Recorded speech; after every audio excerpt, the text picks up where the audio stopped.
Gandang umaga po sa inyong lahat, ating mga friends at followers.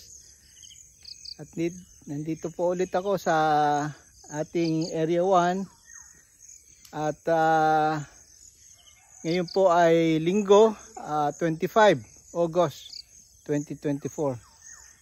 So kagabi po malakas po yung ulan, kaya makikita nyo ang dami na namang bulaklak na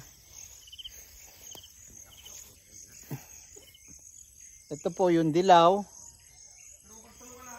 at ito po yung pula. So nagkasabay sila at mixture sa ating poste. At napakaganda po ng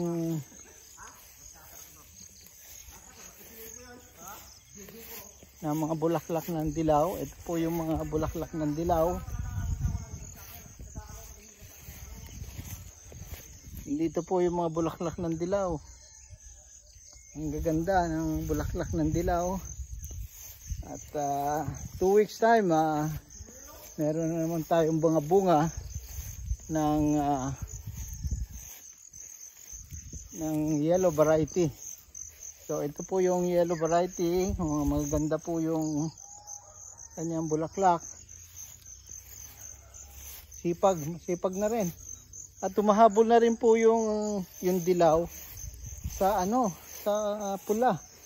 Parang nasasanay na rin yung lupa natin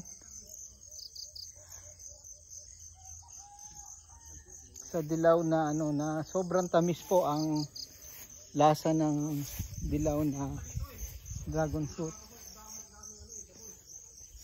So yan po yung ating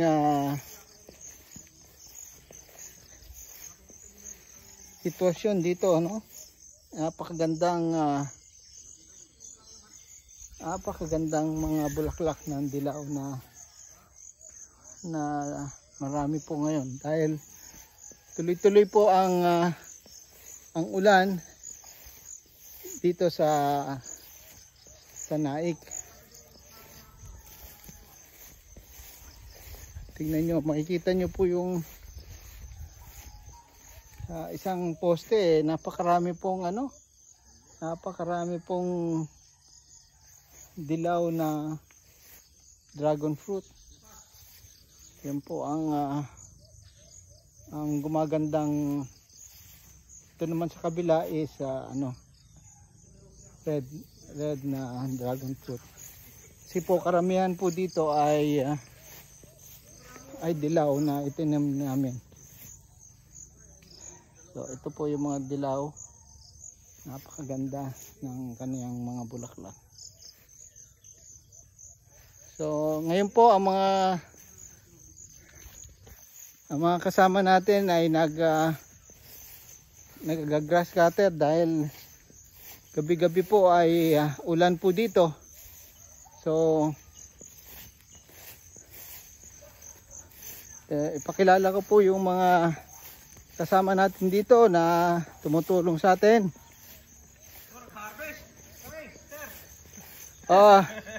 At kumaharvest. Ito yung mga bago nating. Ito, bumati ka Joel. Bumati ka dito. Bumati ka ito yung bago natin, si Joel.